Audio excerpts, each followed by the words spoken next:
Hola a todos y todas. Bueno, este va a ser el videito relacionado con la bolilla número 6, que es toda la parte de métodos y teoremas en corriente alterna. Prometo que este video va a ser muy corto porque básicamente no hay muchas cosas nuevas que aprender. Simplemente va a ser el trabajo de aplicar todo lo que ya conocemos con la dificultad de agregarle lo que es fasores, números complejos a la resolución. Pero de todas formas vamos a hacer un repaso de lo que es método de nodos, método de mallas, principio de superposición, transformación de fuentes y teorema de Thevenin y Norton. Toda la parte que vimos de teorema en continua asociada a potencia no lo vamos a ver aquí porque potencia sí nos va a dedicar una bolilla aparte que es la próxima bolilla. El paso cero, por decir así, en caso de ser necesario, van a ver que en la guía puede llegar a haber algún problema en donde se les da el circuito en el dominio del tiempo. O sea, fíjense, la resistencia en ohmios, pero el inductor en henrios, si hay un capacitor en faradios. ¿Bien? Y la expresión temporal de la fuente, en este caso de tensión, cosenoidal. Bueno, esta es una fuente dependiente. Hay veces que se les da así, por lo cual lo primero que uno debería hacer es pasar o transformar el circuito en el dominio de las frecuencias. O sea, que aplicar la transformada fasorial a cada elemento, a cada fuente, como ya vimos en la bolilla pasada, y redibujar el circuito.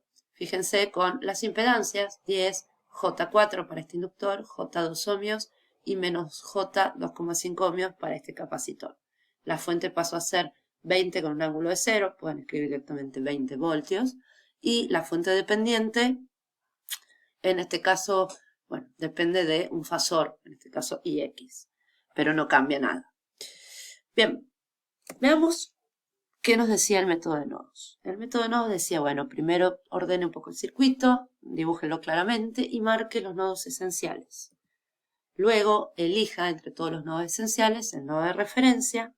Quizás siempre conviene elegir el nodo en donde converge la mayor cantidad de ramas, ¿bien? Para simplificar un poco las ecuaciones.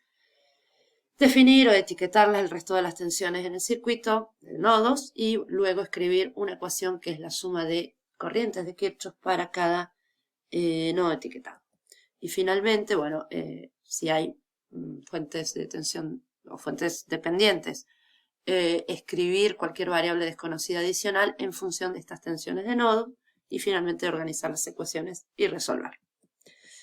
¿Qué casos especiales habían? Eran dos. Uno, cuando existe, supongan que elijan de referencia este nodo que está aquí, quedan dos nodos etiquetados. Si entre un nodo etiquetado y la referencia solo hay una fuente de tensión, puede ser independiente, puede ser dependiente, pero solo una fuente de tensión, aquí ya la tensión del nodo está impuesta, o sea que simplifica un poco las cuentas. Y luego está el caso en donde entre dos nodos etiquetados existe una fuente, solo una fuente de tensión, también puede ser independiente o dependiente. En ese caso lo que aparece es un supernodo. Aquí, por ejemplo, les muestro cómo sería la ecuación para este circuito. Ya está en el dominio de las frecuencias. Fíjense que es un supernodo entre el nodo 1 y 2, tomando la referencia abajo. ¿Cómo queda la ecuación de supernodo? Bueno, B1 menos el valor de la fuente, en este caso puede ser 15 porque es con un ángulo de 0, B1 menos 15 sobre 4, más B1 sobre esta impedancia de toda la rama, que es J4. Paso al otro nodo, porque estoy en un supernodo, voy al nodo 2, B2 sobre esta impedancia, menos J1, más B2 sobre 2 igual a 0. Y finalmente, como tengo el supernodo, escribo la relación de tensiones entre los nodos, donde están más B1 menos B2, tiene que ser igual al valor de la fuente, que en este caso es 20 con un ángulo de 60. Lo importante luego va a ser que ordenen este sistema y lo puedan resolver. Por supuesto, se van a poder ayudar con calculadoras o algunos programas. En el PDF de ejemplos, por supuesto que está desarrollado el paso a paso de cómo se podría resolver este ejercicio. ¿Bien? O sea, un ejemplo de nodos, va a haber un ejemplo de mallas en el PDF y algún ejemplo más que ya les comentaré. El método de mallas tampoco cambia respecto a lo que vimos en continua. Bien, el método vale si el circuito es planar. Definíamos o contábamos la cantidad de mallas y definíamos las corrientes virtuales y escribíamos una ecuación de tensiones de Kirchhoff alrededor de cada malla. siempre conviene ir en dirección a la corriente virtual de malla, el recorrido que yo haga, y si existen variables adicionales para plantear, escribirla en función de las corrientes de malla, organizar las ecuaciones y resolver. Nuevamente teníamos dos casos a tener en cuenta. Uno es que en una malla no, o sea, en una rama que pertenece solo a una malla, no está compartida. Por ejemplo, esta rama está compartida entre dos mallas. Esta no. Entonces, esta rama, si hay una fuente de corriente, la malla o la corriente virtual ya está impuesta por esta fuente. ¿Bien? En este caso, I1 es igual a 4 menos 30 amperes. ¿Bien? 4 con un ángulo de menos 30 amperes. Y nuevamente, el caso de supermalla es cuando tengo una rama, una fuente de corriente y está compartida entre dos mallas. Allí aparece el caso de supermalla. Aquí tienen, por ejemplo, cómo serían las ecuaciones para este ejemplo que está aquí, que también está desarrollado en el PDF. Tienen que se llame I1, I2, I3 e I4. Entonces la corriente I1 en el PDF está todo dibujado. Está impuesta por esta fuente de corriente, o sea que es 2 amperes. Aquí se recorre la malla 2 por I2 menos I1 menos J4, porque es la impedancia, por I2 menos I4. Y aquí esta fuente más 10 con un ángulo de 90 igual a 0. La supermalla es esta ecuación que está aquí, que no la voy a mencionar, pero léanla tranquilos. Y finalmente, como hay una supermalla, la relación entre las corrientes de la supermalla, que sería I4 menos I3 igual al valor de la fuente. Luego hay que trabajar un poco las ecuaciones y resolver. Bien, lean los ejemplos, háganlo, cualquier cosa, consulten las dudas con el profe Marcelo, con los profes de práctica. Vamos a repasar el concepto de linealidad.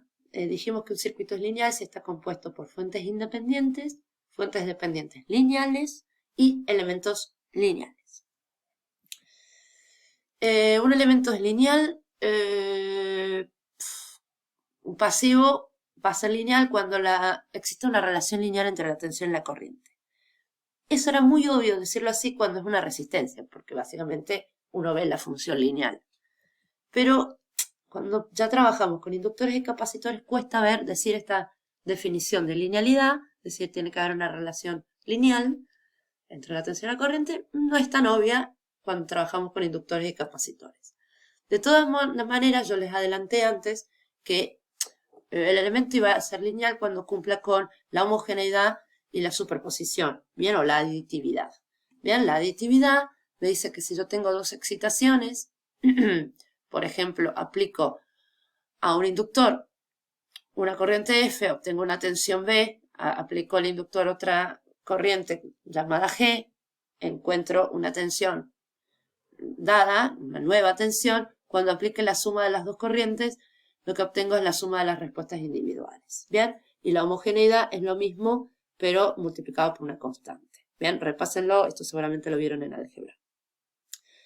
Entonces, si uno mira en detalle la propuesta de la aditividad y la homogeneidad, la relación entre tensión y corriente para el inductor y para el capacitor cumplen con ambas condiciones. Bien, por lo cual yo puedo decir que tanto la resistencia como el inductor como el capacitor son elementos lineales. Lo pueden demostrar muy fácilmente porque básicamente la derivada cumple con estas condiciones. Bien, y la consecuencia directa o más directa de que un circuito sea lineal es el principio o el teorema de superposición, que lo vimos ya en continua, no hay mucho nuevo. Uno puede suponer de que si busca una cierta respuesta, sea una tensión o una corriente, si el circuito es lineal y tiene más de una fuente independiente, puede obtener la respuesta que estaba buscando superponiendo los efectos de cada fuente por separado.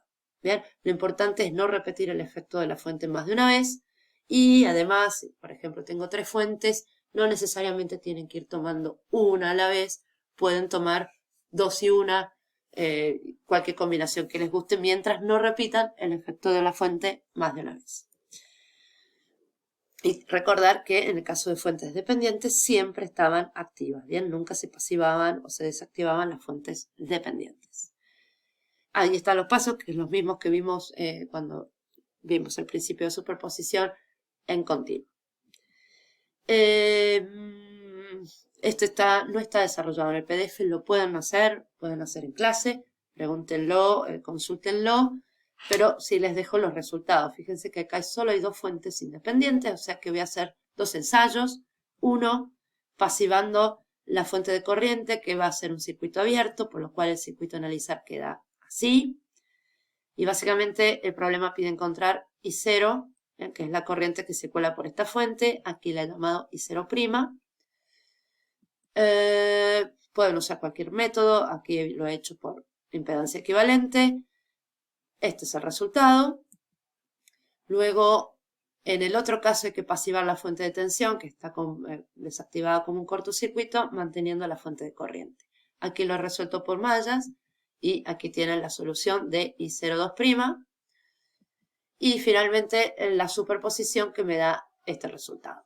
Prueben de hacerlo, no es muy difícil. O sea, practicando nodos mallas o cualquiera de las otras técnicas, Kirchhoff, asociación de impedancias, pueden llegar a encontrar la solución. Es muy interesante ver que si uno tiene un ejemplo como este, que está sacado de la guía, o sea que en la guía van a ver este circuito y lo van a hacer, lo van a poder resolver. Si yo mirara este circuito y decir, bueno, lo voy a hacer con nodos con mallas, lo primero que no tiende a hacer es, bueno, tengo que transformarlo. Esto está en el dominio del tiempo, tengo que transformarlo. Fíjense, yo tengo tres fuentes, pero tengo tres fuentes con tres frecuencias distintas. 2 radianes por segundo, 5 radianes por segundo, 0. ¿Vean? Una fuente en continua. Si yo entiendo de que yo no puedo ahora aplicar una transformada fasorial porque no sé con qué frecuencia aplicar la transformada fasorial, básicamente estaría trabado y no podría hacer nada. El principio de superposición me permite resolver esto de otra forma. ¿Qué haríamos? Es decir, bueno, voy a usar el principio de superposición ya en el dominio del tiempo. ¿Bien? Tengo este circuito, desactivo dos fuentes, por ejemplo estas dos, me quedo con esta fuente de tensión con esta frecuencia.